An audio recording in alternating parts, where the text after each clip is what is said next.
കഴിഞ്ഞ ദിവസം ചേർന്ന മന്ത്രിസഭാ യോഗം എക്സൈസ് സേനയിൽ 134 പുതിയ തസ്തികകൾ സൃഷ്ടിക്കാൻ തീരുമാനിച്ചിരിക്കുകയാണ്.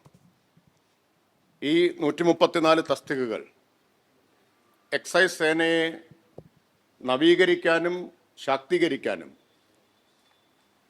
ഈ സർക്കാരിൻ്റെയും തൊട്ടു മുമ്പിലുള്ള LDF സർക്കാരിൻ്റെയും കാലത്ത് നടന്ന ശ്രമങ്ങളുടെ തുടർച്ചയാണ്.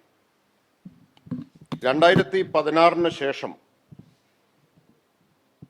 2 LDF സർക്കാരുകളുടെയും കാലത്ത് എക്സൈസിൽ PSC വഴി നടന്നത് 2949 നിയമനങ്ങളാണ്.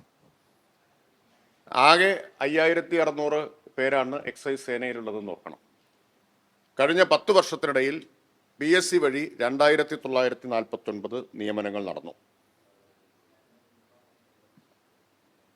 കഴിഞ്ഞ ഗവൺമെന്റിന്റെ കാലത്ത് 507 തസ്തികകൾ സൃഷ്ടിക്കുകയുണ്ടായി. പിന്നീട് 246 സിവിൽ വനിതാ എക്സൈസ് ഓഫീസർമാരുടെ തസ്തിക സൃഷ്ടിച്ചു. ഇപ്പം 134 തസ്തികകൾ കൂടി സൃഷ്ടിച്ചിരിക്കുകയാണ്.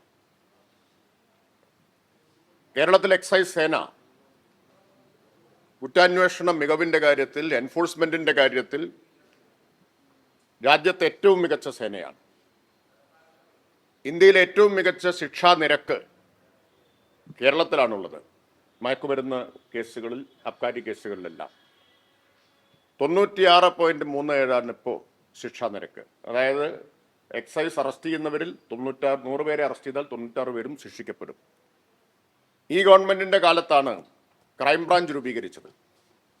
മയക്കുമരുന്ന് കേസിലെ ഗൗരവമായ കേസുകളിലെ അന്വേഷണം കാര്യക്ഷമമാക്കുന്നതിന് ക്രൈംബ്രാഞ്ച് രൂപീകരിച്ചു.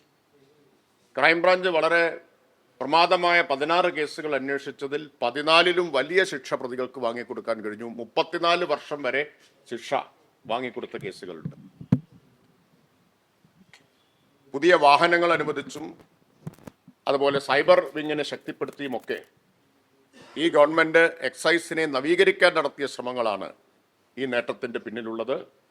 അതിന്റെ ഭാഗമായിട്ടാണ് ഏറ്റവും ഒടുവിൽ 134 തസ്തികകൾ കൂടി സൃഷ്ടിക്കാൻ മന്ത്രിസഭ തീരുമാനമെടുത്തത്.